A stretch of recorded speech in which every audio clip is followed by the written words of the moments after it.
What's happening? What's happening? What's happening? Fixing up the hair real quick. Keep the hair out my face. I feel you on that, man. But you are now watching the Juke Boy Sports Show. I am your host, King Ralph, here with the homie and my co-host, the homie Kai. What's popping, Brody? Hey, what's good, everybody, man? I'm doing good. I'm happy to be back. I just want to say shout out to everyone. I hope you guys had a wonderful Easter holiday, went Easter egg hunting, or did something, ate food. So uh, Yeah. let's have a blessed week, man. Yes, sir. Yes, sir. Yes, sir. And send a little shout out to the sponsor. You want to do any podcasts like what you're watching, music videos, photo shoots, call the number on the bottom of the screen, 707 Fitboxer. Make sure you follow all of our socials. All of mine are, as you see on the screen, KY at KYNGRALPH, add an underscore for Twitter. Type in on that search bar on Instagram at J.U.K. Sports Show, on Mhm. YouTube at J.U.K. Media. He say, all one word. The he say, she say channel on Facebook for unbiased breakdowns, analysis as far as NBA basketball talk. We just wrapped up the WNBA draft. The NBA playoffs is about to get hot, heated, and ready starting tonight with playing games. We'll talk about that in a second. Yes, sir. But go on at Mm, House of Hoops on mm. Instagram for your unbiased breakdown, no narrative driven breakdowns. And we're gonna go straight in, man. I'm going in. Right. But And got I'm some gonna go quick hard. hitters for you, man. My man's Odell signs a 1 year, 15 million guaranteed, can get up to 18 with incentives. 1 year deal with the Baltimore Ravens. We've seen the FaceTime that Lamar posted, which is the Mhm. key detail.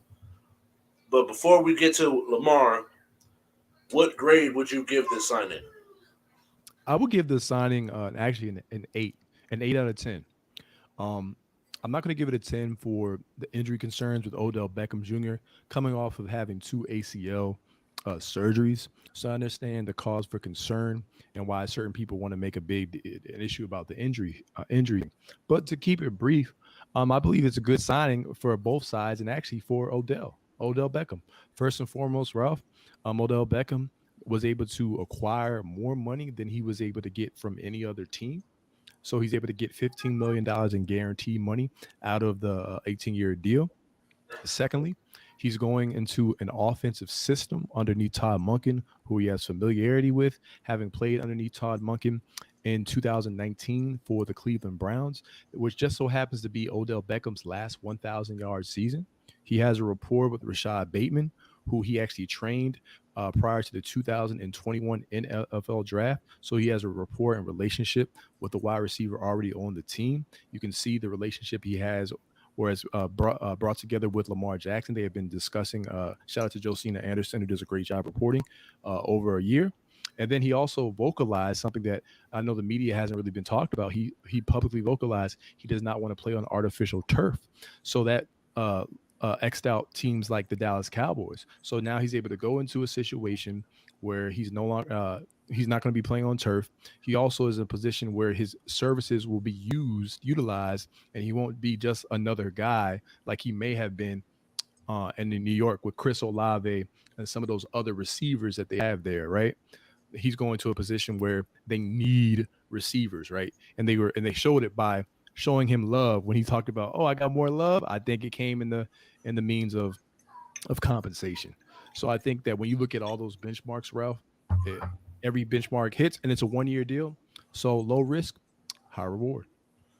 And I mentioned the FaceTime.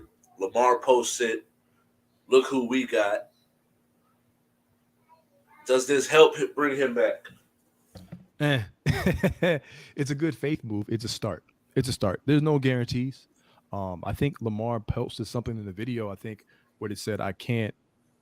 What is it's like? I can't uh, hold up or can't don't falter or something like that. It was like some type of cryptic message or something, which pretty much means like, hey, Lamar, still get your bag, right? You know what I'm Right. saying? But it's a good faith move, and I think me and you talked about it behind the scenes. Go out, add another weapon because of his injuries, but it is a start. I have nothing else to say on it, really. Yeah, I think it's a good start. Yeah. I think it's a good for me. And like we talked about before, I've been staying Mhm. positive on this. I don't think Odell comes and signs with Baltimore just strictly for the money. I Mhm. think them having that FaceTime where Lamar's the one posting it. I Mhm. think them training together, working together, 7-on-7s, 1v1s, just getting some routes in and some throws in. I think the relationship that they had is I think he gave him some insight on where he was and he felt comfortable moving forward with that. Now, whether or whatnot that means that he's going to sign some deal sometime soon, I don't think that Odell makes that decision without speaking to him and having some type of good feeling that Lamar is going to come back. That he might I'm talk to not him. because he's not signing for Tyler Huntley to be throwing his passes. We hope. But Hoping. and so next up, we got Kyle Anderson getting into it with Gobert or not. Your boy Rudy. Your boy Rudy Rudy, Ralph. No. good old Rudy. Is this a big deal, man? Um, yeah, it's a big deal. It's a big deal because remember they paid a premium or to acquire Rudy Gobert, right? So you have this star player, a play-in tournament, a situation where it's pretty much single elimination. Then you have a chance, I think, afterwards to play. I think another team, right? Right. And you're going up against a Laker team with Anthony Davis who's coming in hot, right? So you have issues with Cat, injuries and all that kind of stuff. And I think it was what Jaden McDaniels is his name, the Yeah. defender who winds up breaking his Mhm. hand or his fist, right? And he actually was responsible, I believe, for not Lamar, LeBron. Excuse me, we just talked about Lamar. LeBron going like what 4 for 18 or something like Right. that, Ralph, or whatever. So you lose you like your best defender and you lose Rudy Gobert, an interior defensive presence. So it's a big deal, man, and it's unfortunate. I'm not even really gonna I don't want to bash on Rudy Gobert, but it's like, bro, be mature. You're my age. Like it's Right. like be mature, Rudy. Don't do that. Don't mess up the locker room. So The one thing I was saying, we'll get into it later on in the plan, is Anthony Davis averages 38 points against Rudy Gobert. well, there we go. So with this suspension, this could work out in your favor. But we'll get in talk. We'll talk about more about it when we talk about the play-in games. Hmm. Israel Adesanya, and if you know anything about UFC, it is hard to get their clips, so I'm not able to play their clips. But Israel Adesanya gets a very convincing knockout victory against Mhm. Alex Pereira. Should there be a trilogy? You know my answer. I like trilogies. I'm just gonna say yes, just for the because I always look at it because I know you're more into the UFC and boxing than I am. So I'm gonna kind of let you kind of give your take on that. But as a consumer, as a fan, for the excitement factor, I love to see three peats or three matches. I say three peats, But hey, if you beat someone Yeah. 3 times in a row, that's nice too, right? Right, right. So I think just for legacy purposes, it's great, and I don't think I would be opposed to seeing it. Just my personal opinion. So I'm cool with it, Ralph. Yeah, I'm not opposed to it either. I think the one thing though is that you can get a little bit of fatigue if you see it back to back to back. So I think have some fights Good in point. between where you're not getting that fatigue of seeing them back to back. Because if you really look at it in the first one, there was moments where Israel controlled the fight. Then in the second one, there's moments where you could tell that Pereira is really is able to take these punches, and he's just walking through them. Then at some point, he gets caught right on the button at the right spot at the right time, and he went down. Then in their previous matches before, it's like Israel was ahead on those cards and then happened to lose, or Right. um, so it's you're gonna get those people. Well, because Israel won in deciding fashion in this particular fight, that's where it's gonna be all right. No, I don't want a rematch. But for the sake of the story, Israel's lost by decision in the kickboxing. He got knocked out cold. He's winning the fight, gets knocked out, gets a win by knockout, and then on top of that, we just got to see that third one. It's sold. For the UFC does a culture, really man. good job of setting up their cards Mhm. in a manner in which you're not just paying a bunch of money for one fight. And I think it'll be good for the culture, man, because I think in that division outside of those two, who are you really gonna go to? Right. unless someone moves up or moves down. Okay. And then next up, talking about these running backs. Let me get my list up. My You can play list. running back. Uh, Shout out to Wale. Mm, But we got the yeah. top 5 running backs in this draft, man. You know me, I like to go from 5 all the way through. And I watched a good amount of clips, Hmm. other podcasts, seeing what they talking about. And this one is for me. It's going to be kind of hard because there's a guy that I Mm. really liked, but at the Hmm. same time, I think when you start to get to a certain level, you can flip flop 5 and 6. In my personal opinion, it just Okay. depends on what you're looking for, what you like. Me, I like more of an actual running back, Yeah. but there are certain players. What is that? What we got? Two, three, four, and then 5. Like there's about of the three of the top 5, and then 5 of the top 7 that you could say is like, all right, these are receiving backs. But there's some guys that if you're just talking about toting the rock, from day one they're going to be able to be starters. So I want to give an honorable mention to Dwayne McBride. Hmm. Kind of reminds me of J.K. Dobbins. Very fluid and change of direction, great balance when at the point of contact, but he's not the explosive person that Devin Achane is, which is why I got Yeah. Devin at 5. Coming out of Texas A&M, 21 years old. He's more of your scat back type, but he doesn't have that shiftiness like Tariq Cohen had or Darren Sproles has. So that's one of the reasons why I have him at 5, why I say you can interchange him.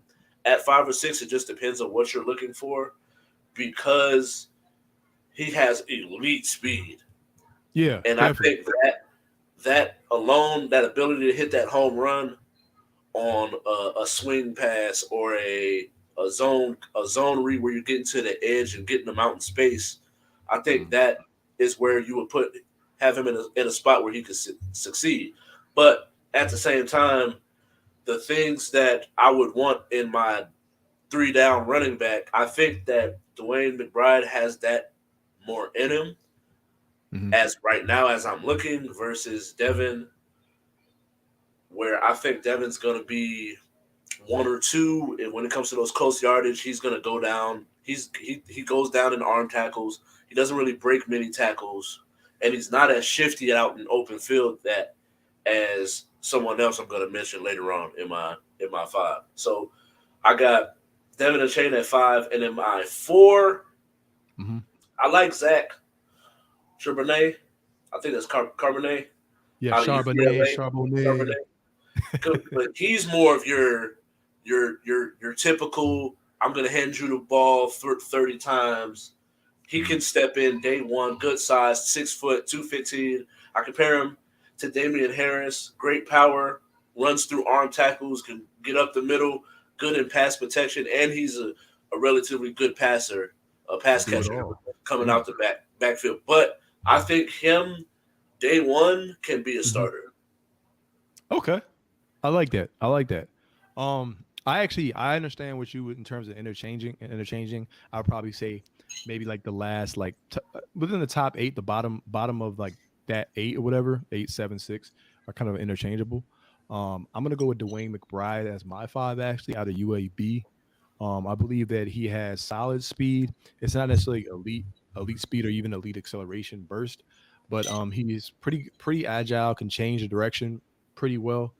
He has decent size at 5'10" at the running back, so just underneath 6 feet, and it's about 210 pounds. He knows how to make guys miss, so I like him.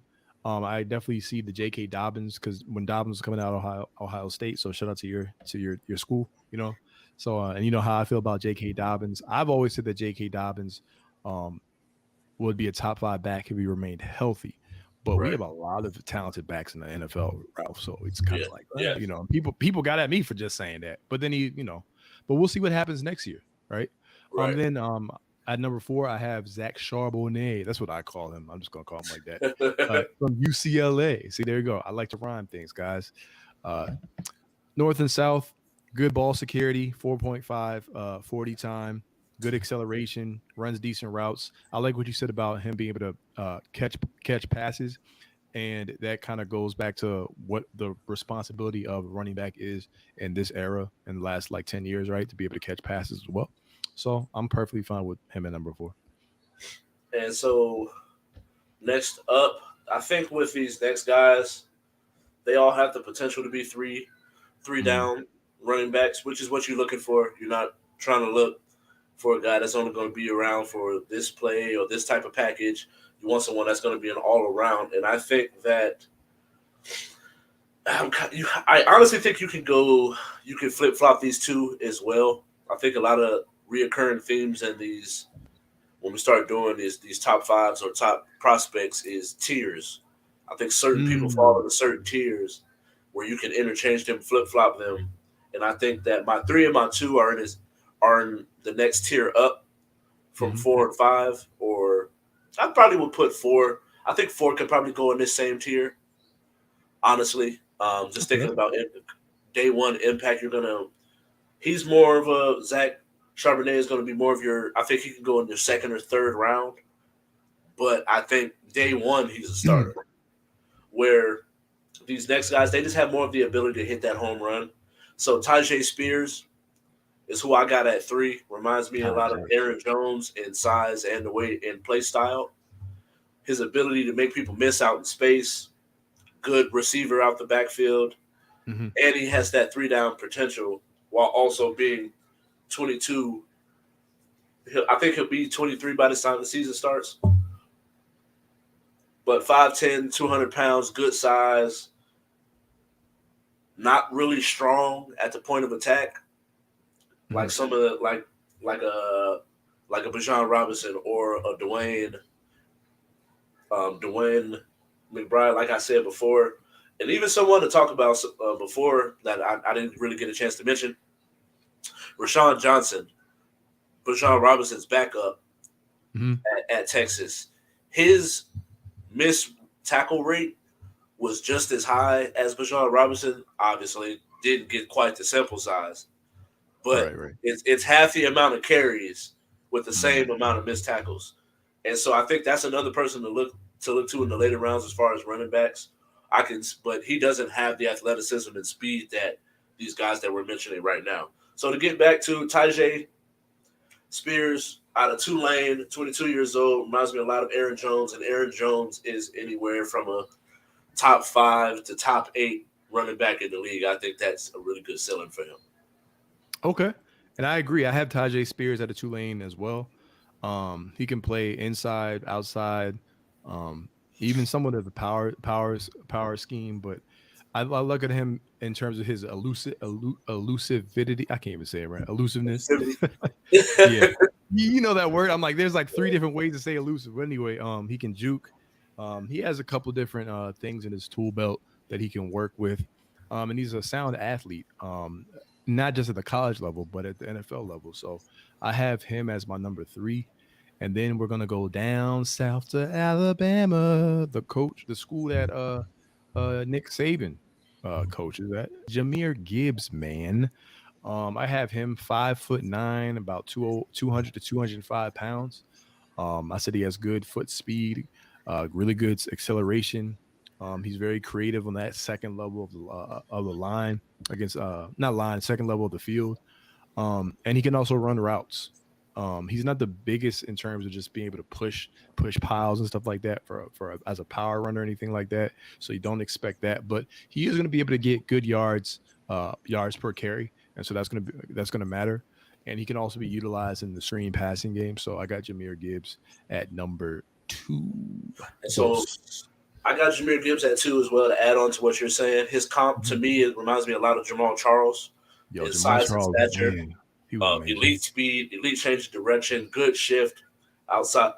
Unlike some of the other speedy guys that I Mhm. mentioned before, the Devin the Cheneys, Mhm. the Tajay Spears, they have good speed, but he just has another gear, another level. It's levels to this, like they say. Great stop and start. Not really going to break a lot of tackles, but he can make you miss out in space. And like you mentioned, I think that this next evolution of running back is where we're going to see guys are going to be able to come out of the backfield, catch passes, while also being able to jump in the slot. And I think that Right. him and Bijan Robinson are these just that next level where Jameer has everything that Jamal Charles could do, but on top of that, he can line up in the slot and break down a route and pretty Mhm. much destroy linebackers, safeties, and whoever's in front of him. And Right. so, and like everybody's big board is, I think that it's very unfortunate that the type of disrespect to a certain degree that Bijan Robinson is getting with them questioning whether or not he should go in the first round. Mm. Because when you start to break down everybody at different positions, All right. I think he's the most perfect, closest to perfect prospect of any person in this draft. Yeah. Yeah. Yeah. Because at the end of the day, what really Yeah. is his flaw? Even Where ahead the quarterbacks, it's not a great quarterback draft. You exactly, know. and so I think that Right. according just in terms of prospects, this their talent level, he should be one Yeah. You're probably anywhere number from one. 1 to 3. Right. I'll probably put him after like a Jalen Carter or Will Anderson, but he's Yeah. I 3. was gonna say that the edge rushers. If But that. right, but I think that he's everything that LaDainian Tomlinson was able to do. Mm. He has that very similar size, Mm-hmm. running style, elite vision, pass catching. He forced Mm-hmm. 100 missed tackles just this year. Texas boy, great Yeah. receiver, can line up in the slot. The one thing is that he doesn't have elite speed. But LaDainian Yeah. Tomlinson didn't either. And they both Mm. ran a very similar 4.43, 4.45 speed, 40 time. Right. And so, number one running back in this draft class, Yeah. stop the disrespect. He's going to come in day one and be a top 10 running back, depending on where he goes. I can see him having an Ezekiel Elliott type impact where he can lead the league in rushing just as a rookie. Mm-hmm. But there's no holes in his game, man. Hey, I'm gonna keep it brief because I pretty much have the same exact thing in terms of him number one. So we agree there. I think everyone has him number one. If you don't, you're that GM that's probably gonna be fired anyway, Oh um, God, for some bad team. Tenenbaum. But when you mentioned the missed tackle thing, right? That number of missed tackles, it made me think of that one episode that we had when we were talking about edge rushers, and Oh yeah, I had like a top 3 or top 4 edge rusher, and I said he missed 25% of the tackles. I just nonchalantly said it. And he like right. 25%. I'm like, bro, that's a lot. You're like, why you got him top 3, Kai? Right? How you top 3, Right, but you get every 4 tackles you miss one? right. Yeah, You nah. might want to diversify your list, man. Oh God. Oh All God, right, bro. moving on. Moving on. We got AFC West leads, man. Oh man, Um, I'm that's gonna your start off division, man. first. We're gonna Yeah. go with the Broncos. I think the Broncos Yep. definitely need. I think they need some pass rushing help. Okay. I think that the loss of Bradley Chubb, injuries to what's my boy that Mm. came from Randy Gregory. I Mm-hmm. think later in the Cowboys. year, the young defensive backs were able to do their thing. They had a really good defense, but I think that they need help when it comes to. And I probably would have said also offensive line help if it hadn't been. I could probably say add a little bit more because they didn't completely fill all of the holes that they had. But I'd go offensive line help and some edge rushers, if not some inside interior guys on as far as the pass rush. Okay. And I, then I hey, that works for the Broncos. I got nothing left on that one. I'm gonna and then roll with the Chiefs though. Chiefs or Chargers, whichever one you want to take. All right, I'm roll with the Chiefs because I love wide receiver. So that's the one thing I actually like study before every single draft because my team's always devoid of them. But anyway, uh, yeah, they lost guys Juju Smith-Schuster, right? And then we saw Patrick Mahomes turn water to wine. But I believe that whatever Pat gets once, Pat gets, right? He needed offensive line help, so they got him offensive line help. this time with Kadarius Toney. Remember, Kadarius Toney is a guy who has an injury history. So I think they can go and get a guy like a Jalen Hyatt out of Tennessee. Jalen Right. Hyatt doesn't have that much to his route running game, but he's a deep threat. He catches touchdown passes, and he's vertical. And you know when you have a guy with a cannon arm like Pat Mahomes, you need someone like that. So I think a Jalen Hyatt is someone that they can slot in along with the other wide receiver that they drafted in the draft. So I'm gonna go receiver. All right. Then next up, I got my Raiders. Raiders Get rid of Nation. their coach. I was gonna say the same thing. That's what they need to do. Get rid of I your put new coach. OC, new Um, coach. but since we can't do that, Oh man. right? If we can't do that, honestly, bro, I don't think our defense is that far off. I think Mhm. that there are some things that I mean, obviously it would help as you can never have too many pass rushers. I think being able to have a Max Crosby on one side and a Chandler Jones on the other side with healthy, I Mhm. think you probably could bolster up that interior D lineman. But I don't think that at that spot that there's going to be anybody at that top 7 spot. So I can see later in the draft trying to get some of those guys that we mentioned last week as far as the D tackle spots. But on top of that, we have at the number 7 spot, you got to take Witherspoon Mhm. or a Christian Gonzalez. And I think that it just depends on what you're looking for. Honestly, I like Witherspoon's versatility, being Mhm. able to play in the slot, being able to play outside, play the safety position, shoot, even be a small linebacker to a certain degree. I like that versatility on defense, and I don't think it's a bad thing to have too much. So I'm gonna say at the top spot we need a corner. As far as if we're just talking specifically these draft needs, go grab that corner at that spot unless a Will Anderson or a Jalen Carter slides to you. Okay. And to finish off with the AFC West, we're gonna go with the Los Angeles Chargers. I'm looking at the tight end position, add another pass catcher. You know, Keenan Allen was hurt. Josh Palmer, a nice receiver, not a number one receiver, but he stepped up. He was as like the number 30 receiver, really good, a strong number wide receiver 3, maybe even a low end wide receiver 2. We'll see what he does, but I really like Josh Palmer there. So I'm looking at a tight end and then also Austin Eckler's situation with the contract, right?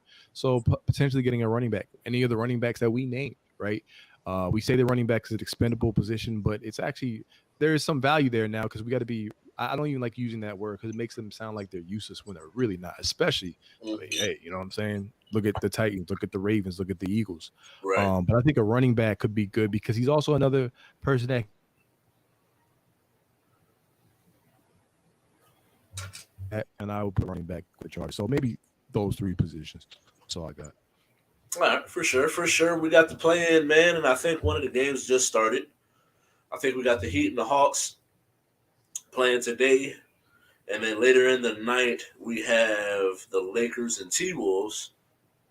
So just to go straight into it, man. We got Heat and Hawks, and I think for every reason that we talked about off camera, I think that the Heat. There we go. I think the Heat are just going to be a little bit too much for the Hawks.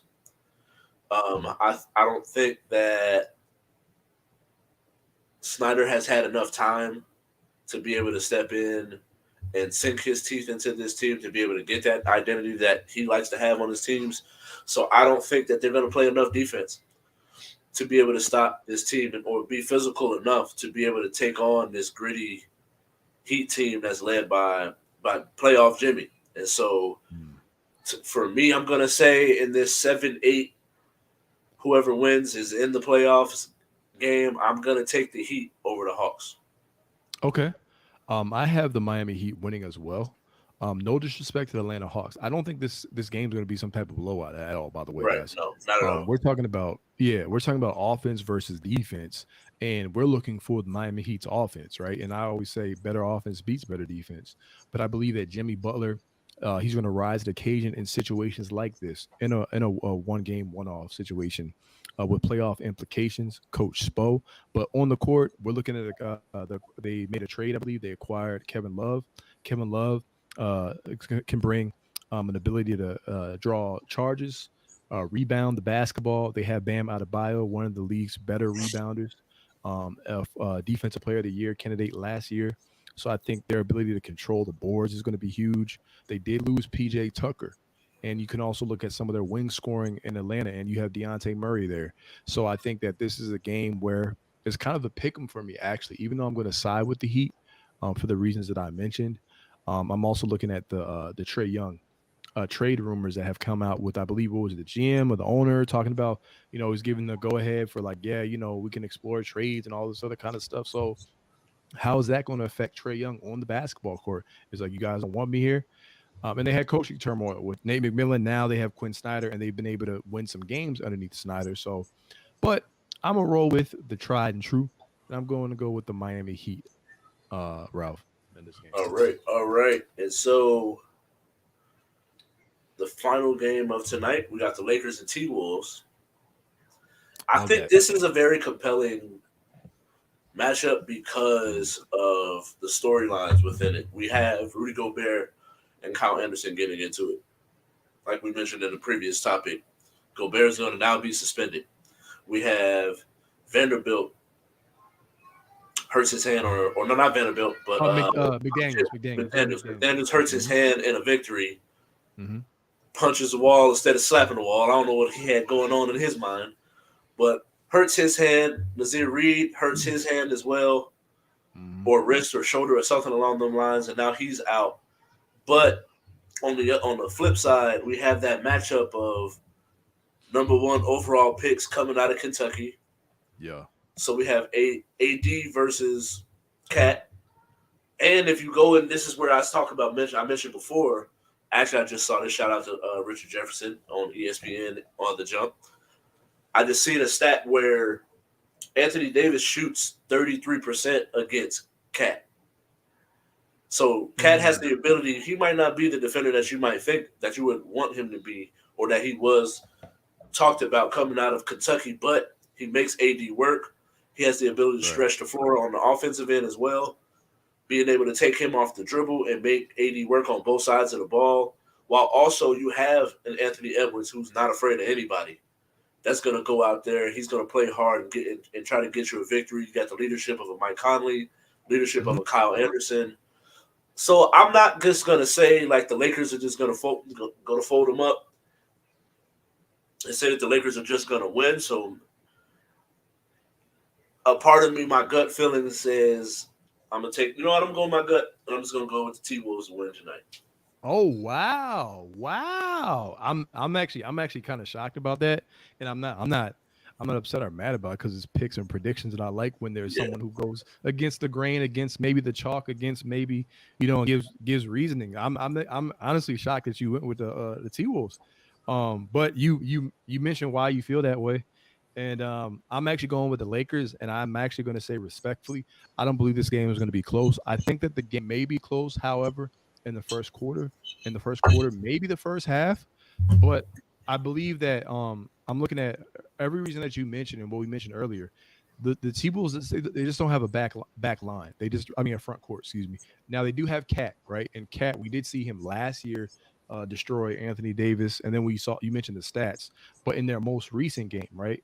Because they say you look at what you most recently do. Anthony Davis, he played 38 minutes.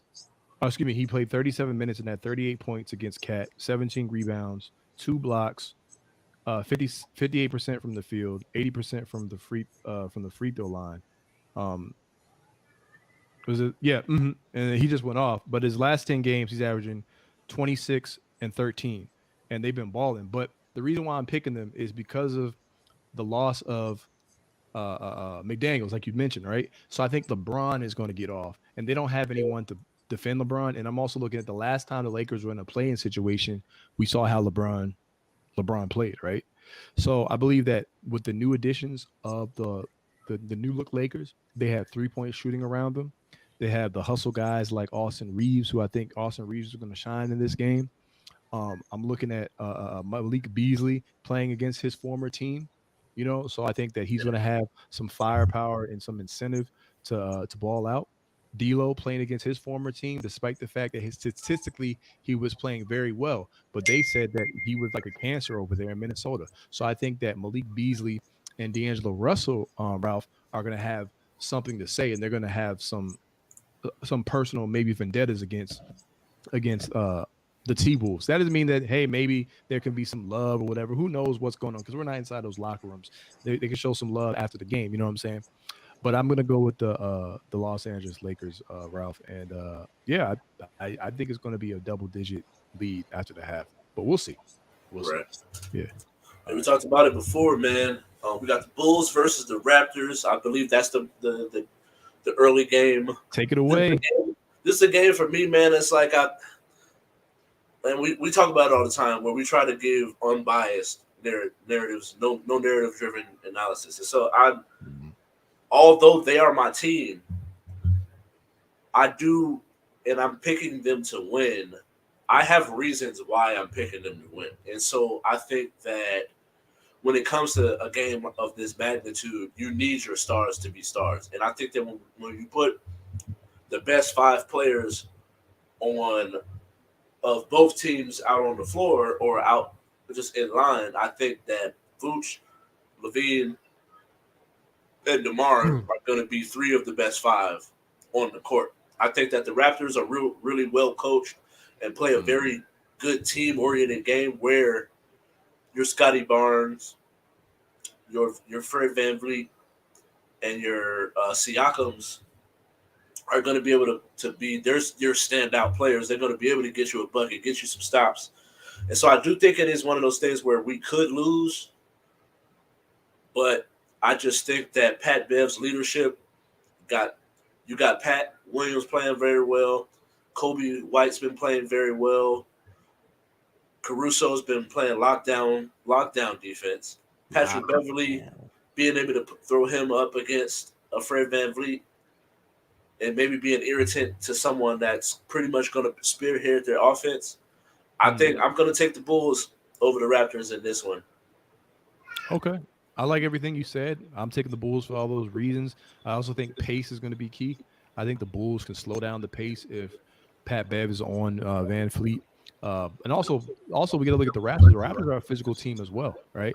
So them being physical, you guys have the wings, DeMar DeRozan revenge narrative going back into Toronto, not being afraid to play in Toronto. I think is huge there. So and play in Pat. I think Pat Bev may have earned a nickname, Ralph. So I think if play in Pat could show up, the trend could continue. And I think the fans, they like that. You know what I'm saying? So I think in an arena like, what is it?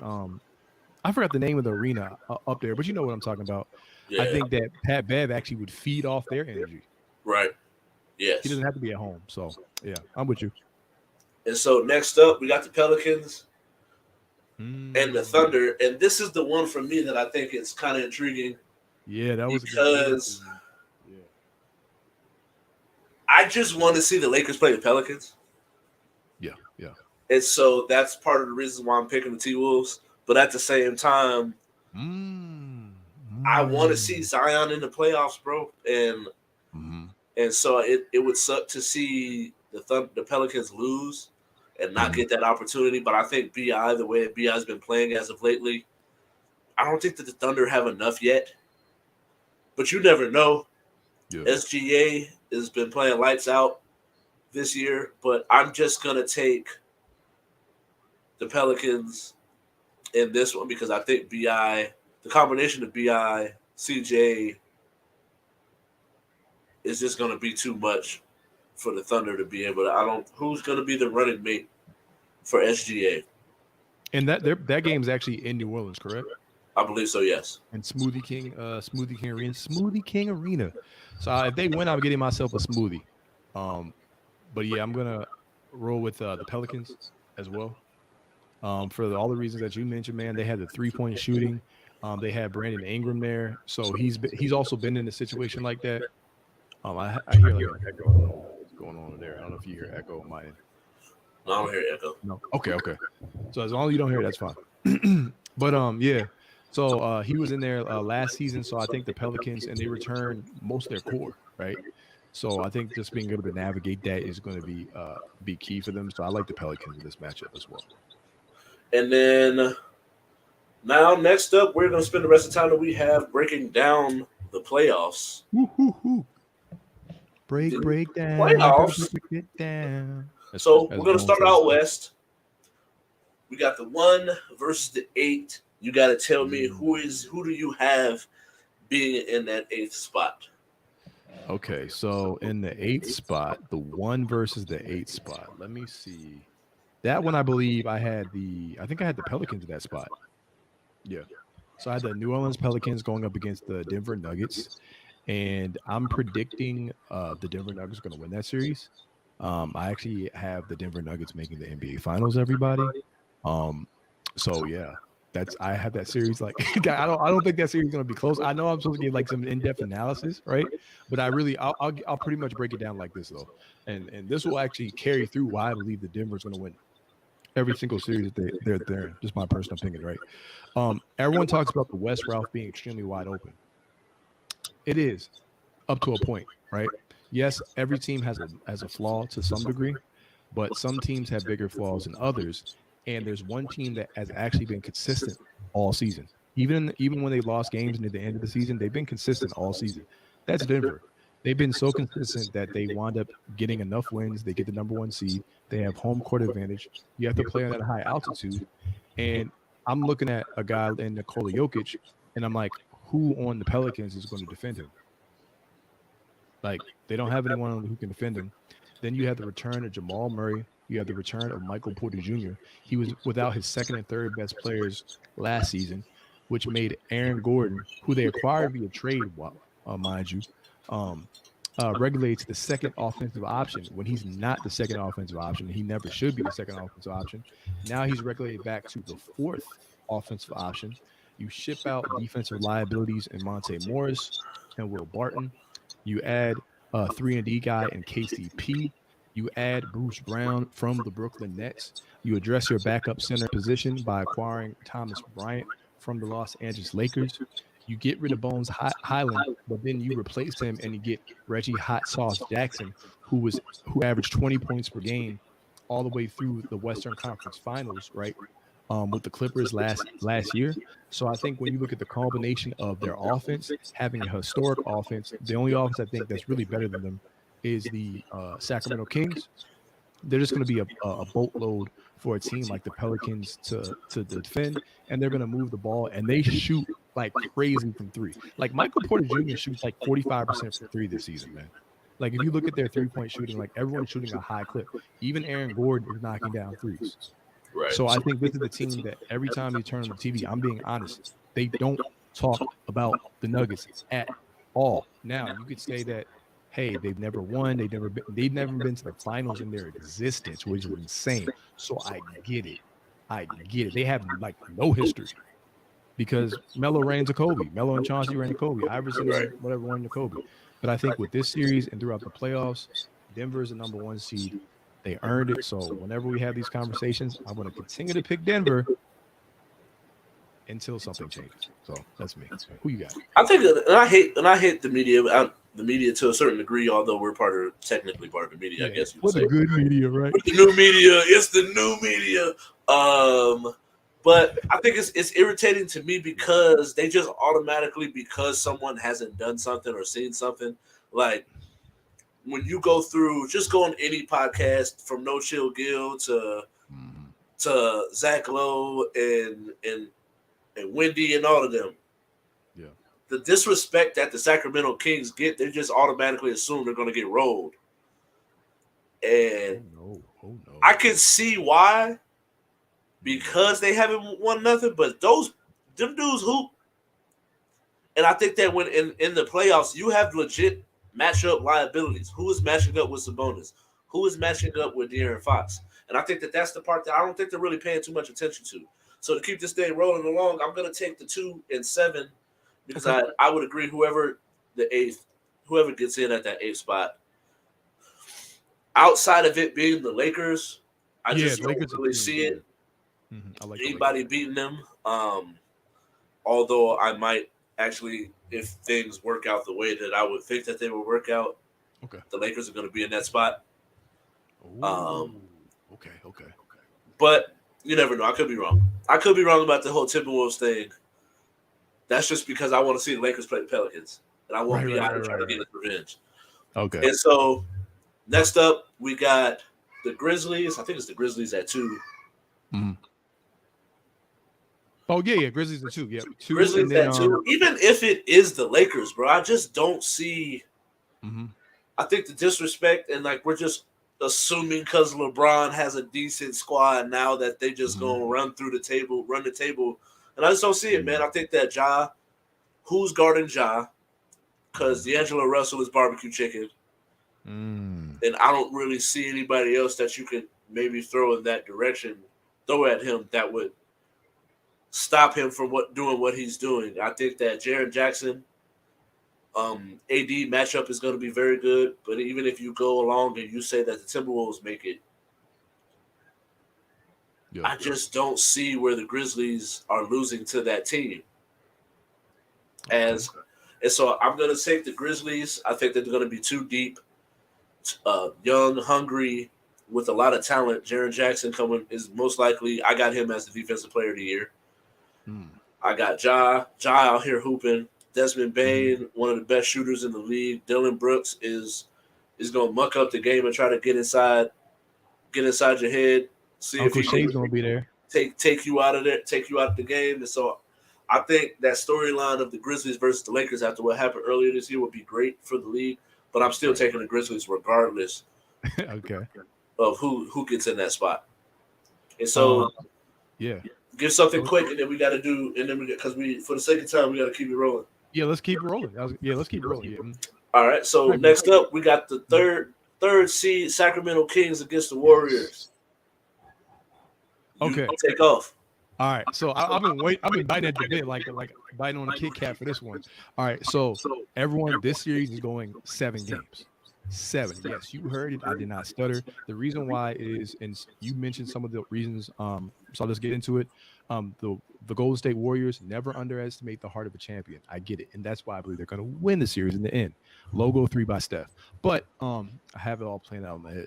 But Mike Brown. There's something to be said when you have familiarity, know the insides and outs of a team that you've won championships with, period. Like you're the assistant coach to the head coach. So he's going to be able to he's been game planning some different ways and all that kind of stuff. He knows the insides and outs, their ebbs and flows of the team when they're up, when they're down.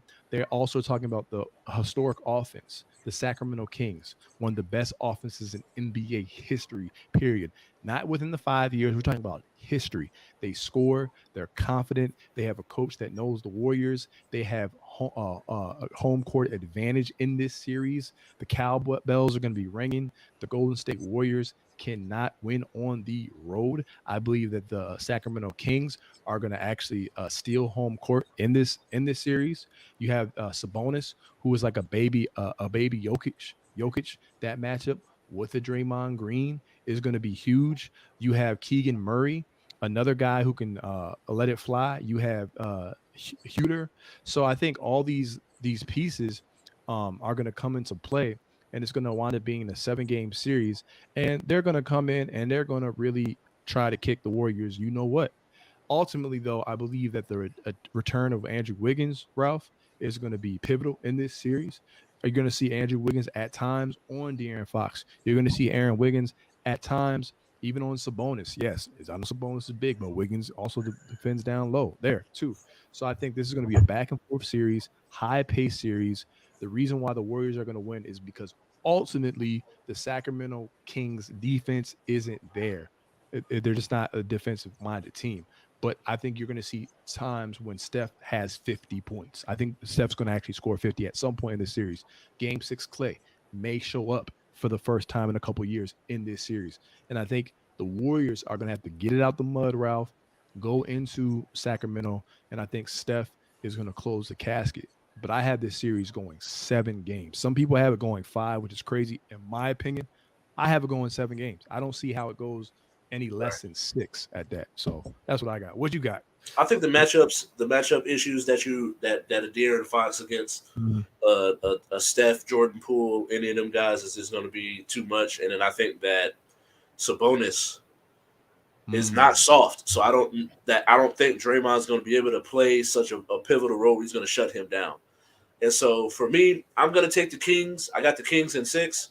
Oh snap! Okay, I got the Kings in 6, and next up to keep the show going, I got the okay. Suns in Mm, 6 as well. I mm, think that they're just gonna have too much offensive firepower. mm. Where Paul PG coming back, he's gonna have to be able to come back and day one be able to step in and be an impact, a game changer for them. And I just don't see that happening. So I got the Suns in 6. For the sake of time, we got to keep it rolling. Next up, we It's the got the East. Bucks. Who you got East getting side. the 8th spot, and then who you got winning? I believe I had the Bulls getting the 8th spot in this situation. Same. Yeah, and I don't want to go down like how that series gonna end. Heartbreak again for you, man. You know what's crazy? When you asked my brother about this conversation, and one time I got to see if I can catch him before. Think maybe when we move the show to Wednesday, maybe it's Yeah. possible where we can have that happening. Spoiler alert: Okay. we might be moving to Wednesdays, but he thinks otherwise, and he's very confident saying that he wants the Bulls to play the Bucks. Hey, I mean, there's Um, nothing wrong with being confident though, but because I think last year there were some things that you could have saw where they just went one way, where you definitely easily could have seen them go the other direction. Mhm. Um, it's just hard for me to see the Bulls beating the Bucks, bro. But I do think that, like I said, with certain things that Pat Beverly has brought to the team, it's definitely gonna bring in a certain level of play that I don't think the Bucks saw last year from us. That's fair. And so I'm definitely still gonna ride with you and take the Bucks though. But next up, we got the Celtics versus the 7. Who you got at the 7? I got Miami. And then so who you got winning? Celtics in 5. Celtics in 5. Ooh, Yeah, 5. I ooh. think a lot of people. And Ralph, I think that a lot of people want the Celtics to like lose to Miami, and they're trying to create this narrative that like there's yeah they're gonna lose and all this other kind of stuff, and I don't really see it. I think Celtics are way too deep this year, opposed to last time when they actually played Miami. And the turnovers with Jason Tatum, I think having a Malcolm Brogdon, like we talked about in the offseason, getting a guy like him, right, and being an additional playmaker is going to be huge. Robert Williams, all these different things. So I think Joe Mazzulla, yeah, there might be some issues, but I think that will come down later on in the series. So I think the Celtics in 5, you have an MVP candidate in Jason Tatum there. So I just think they're just too deep. They have too good of a defense. They have a better offense. Um, and I got Celtics in 5. I didn't even have it going 7 last year. I think I told you the story. I went to sleep. I woke up the next morning and my brother's like, yeah, they went to a game 7. I was like, wait, what? So I was like, yeah, literally true story, guys. So I got Celtics in 5 though, because I really believe they were always the better team. And so next up, I agree with you too. I do got the Celtics. I can see it in 5 or 6. I Okay. think that Tatum, Brown, the addition of Brogdon, getting Williams back, I think it's just going to be too much for the Heat. And I don't think they have enough. I think they messed up staying pat and just waiting on a buyout. Mm. Next up, we got the Sixers versus the Nets. This Mhm. run for the Nets it's looked good. You see a lot of improvement. Makes you kind of scratch your head to a certain degree when it comes to this whole why Katie and Kyrie just felt like they needed to get out of there where their team wasn't that bad I'm without still them. upset about that. I really Yeah, am. it is what it is. But Joel's going to be a little bit too much. Nicholas Claxton has stepped his game up, and Mhm. he should be on that defensive team, first team this year. But I just don't see him being able to make a dent in Joel Embiid. Joel Embiid should still average 30, 10 rebounds, and 15 free throws.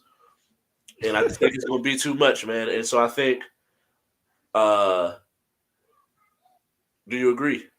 Yeah, I agree. Bare minimum gentleman sweep by the Philadelphia 76ers. They give him the Philly special, man. Yeah, Beanie Siegel, man. and so this next one, we can go a little bit more into depth and analysis. I Okay. still, You've been going back and forth with it.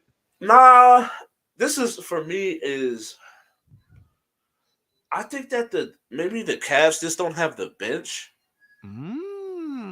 Okay. That's the only way I Mm. see where this is even like something to be talked about. Because I just think you have Donovan Mitchell, who is arguably the best two guard. You have Yeah. Garland. Mhm. You have Mobley. You I like have Mobley. I like Mobley, you man. have Jared Allen.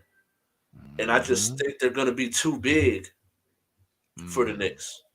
I just don't Yeah. think that the Knicks have enough talent to deal with him to the Yeah. sense where they're going to be able to fight them off. Jalen Brunson is a great signing, and that whole ordeal of did the Mavs offer him money or did they not or Mm. whatnot. He's a great signing. Pairing him with R.J. Barrett, Julius Randle, I just don't think they have enough. Mango Quickly's it too. He might be the Right. sixth man though. Yeah, So right. Like I think they have talent, but I just mhm. think this matchup just doesn't really bode well for them because the Cavs are so long Okay. in the paint. I agree with the front court, and I also like. I don't know if you saw Rondo. Rondo was on TV this morning. Yeah. He mentioned Karis LeVert as an X factor to that Right. series. Exactly. So I think that's key. Everything you said about Donovan Mitchell, not just because Donovan Mitchell did win me money last year, so shout out to him, man. Player props, guys. He always uses 35 points, because he's a high volume shooter, man. Like the game could get close. I'm like, oh, is my bet going to hit? And Mitchell came through. I was like, wow. So yeah, the Cavs. I like the Cavs in this series. I believe the Cavs are going to win the series. But it sounds like you're saying that this like 7-game series that everyone's talking about, and then who wins, and Mitchell imposing his will. You don't. It sounds like you don't think it's going to go the distance. You think it's going to be a more Uh, quick series. Is that what you're implying in a way? I'd say like 5 or 6, That's bro. fine. Okay, that's fine. I can I see think. it going 6. Yeah. I don't see 7.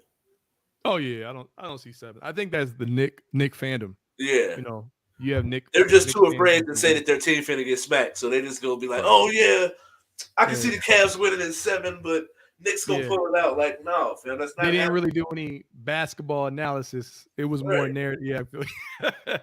Yeah, I'm gonna say because Brunson switches some things up. I like Brunson. I'm gonna go Cavs in 6. I'm gonna give it. That's the lengthiest I'll go because I know it's hard to close teams out. Close off games are always hard. So I'm gonna say Cavs in 6, but I have the Cavs winning.